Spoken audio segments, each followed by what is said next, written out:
একজন জানতে চেয়েছে যে ত্রয়ী সূত্র কি।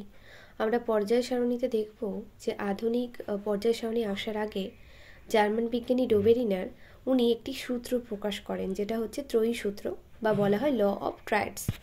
এখানে আমরা তিনটে মৌল দেখতে পাচ্ছি, Li মানে লিথিয়াম, Na মানে সোডিয়াম, আর K পটাশিয়াম। এই তিনটে মৌলকে উনি পরপর শ্রেণী বরাবর রাখলেন।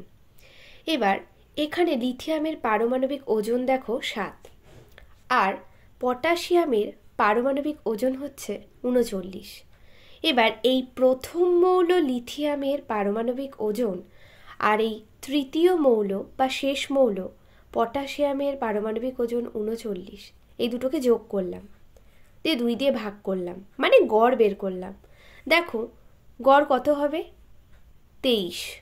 তাহলে এই যে 23 বেরোলো, এই 23 হচ্ছে এদের দুজনের মধ্যবর্তী মৌল, অর্থাৎ এই সোডিয়ামের পারমাণবিক ওজন হলো 23।